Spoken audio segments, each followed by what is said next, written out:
Hi everyone, this is a tutorial to show you how to use Google Docs.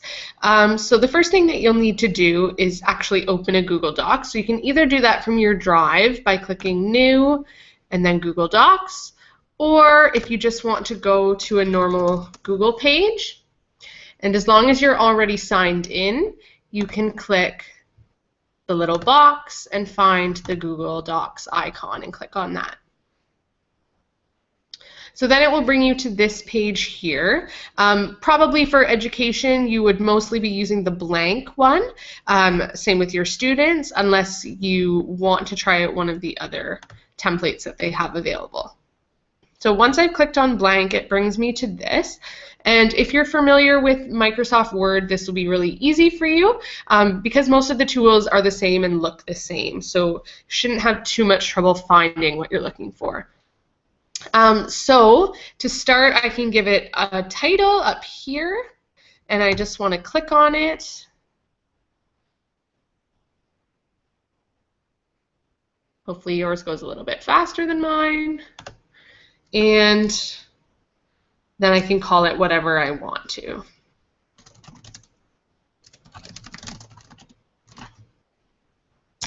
So just like in any other word processing program, you can just type in this space here. I'm actually going to zoom mine a little bit for you so it's easier to see.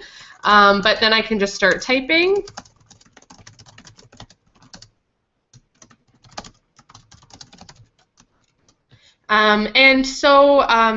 The first thing that you might notice popped up is this little red line here where I made a mistake. So I can right-click on it, or your students can right-click on it, and it will guess what word I meant. This is really great for primary students when their spelling isn't as strong. It will catch a lot of the things for them.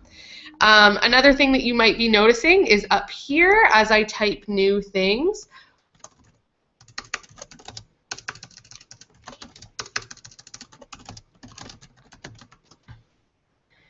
it saved as soon as I did that. So Google Docs saves every 3 seconds, which is also fantastic for primary students, as we often hear, it's gone and I don't know where it went. So you won't have that problem here. If they do happen to delete it, you can find it in revision history, which I will get to a little bit later.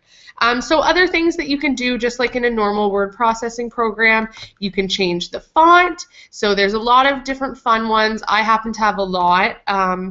But if your students want to add more, Google has a lot available, or you want to add more, you can click more fonts at the bottom here.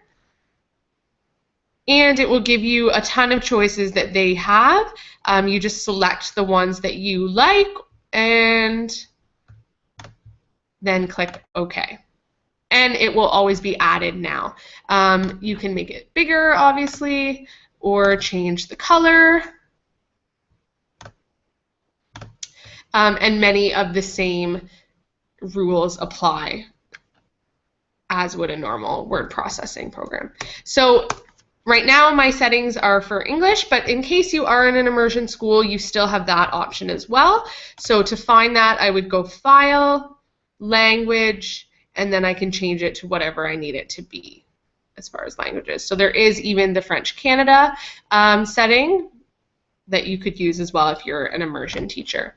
So another thing that's great for, especially for primary, is that within Thames Valley, our school board, it does not allow them to use the copy-paste feature.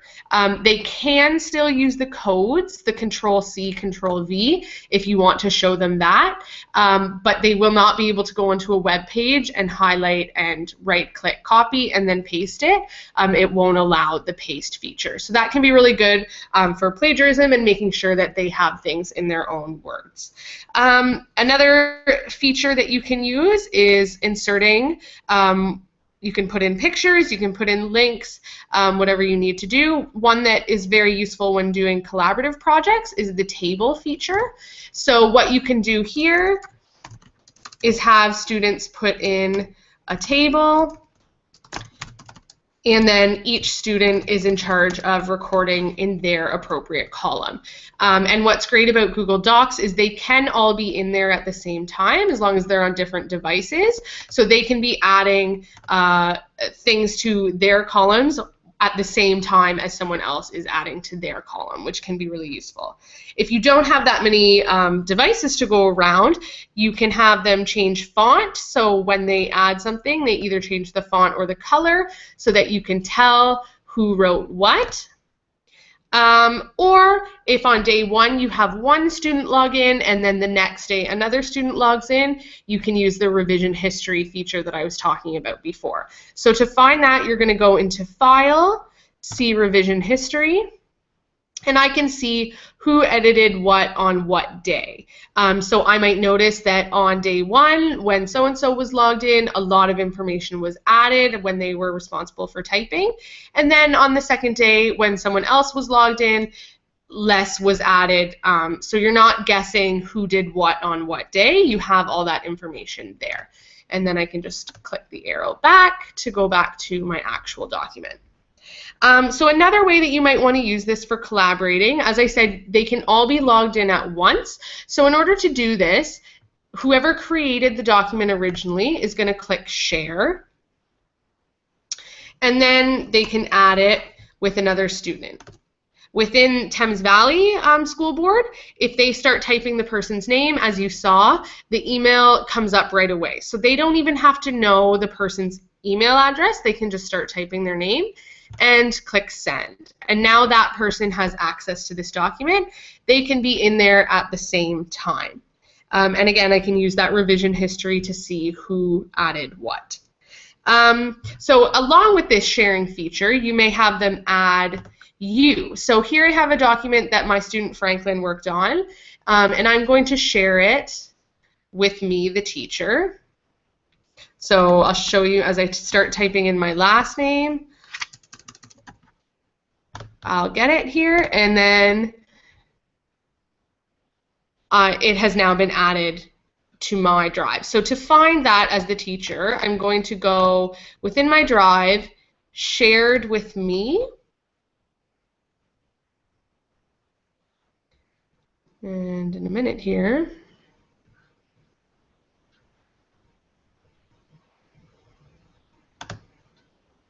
oops, maybe I didn't share it with myself.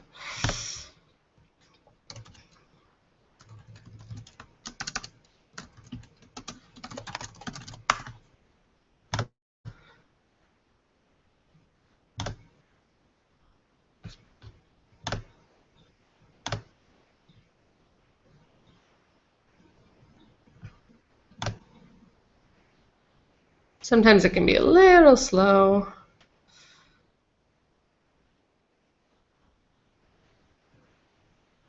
There it goes. So here it is now.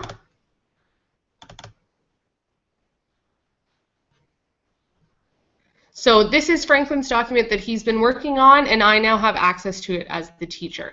So what I can do with this is I can point out where he needs to do some editing or give some immediate feedback as he's typing away on it. So here I am, and I'm noticing that he doesn't have the right to here. So what I'm going to do is I'm going to highlight it when it fully loads here.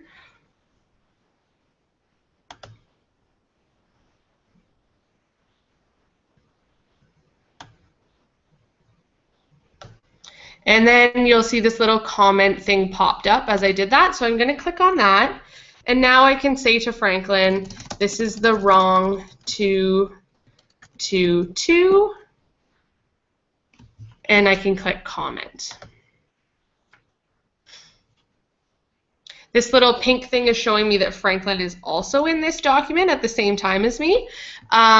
So I can do it with a word like that. If I have a giant run-on sentence like this, there's no limit to how much I can highlight. So again, I'm going to comment. It will show up below because that happens after the first mistake I noticed. And I'm going to say, this is a really long sentence. And hopefully Franklin the message. So from Franklin's document, he sees it like that as well. He sees that the teacher has commented this, and if he's not sure, he could type, "I'm not sure which one," and the teacher could come and give further feedback or whatever. If after Franklin reads this, he says, "Okay, I need to fix this," so he edits his sentence a bit.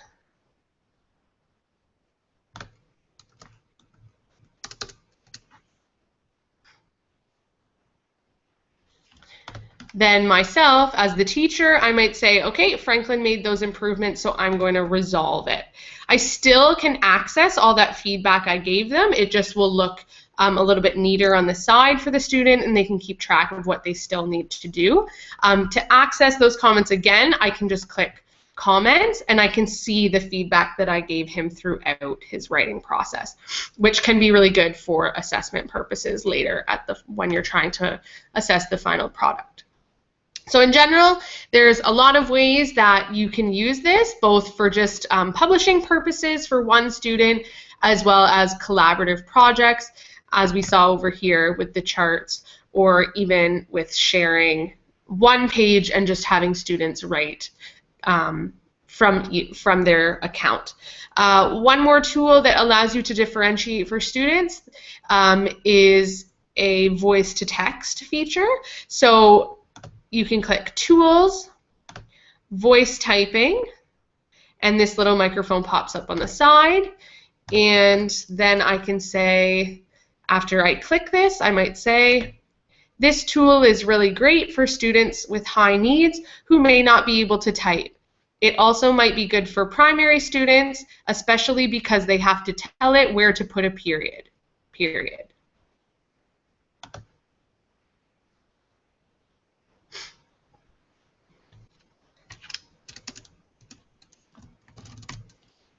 It misunderstood me there, but as you can see, you do have to have the students add their own punctuation, which is really good to see what they understand or don't understand, but still have them use this feature to speed up their typing. Hopefully you found this useful, and good luck using Google Docs in your classroom.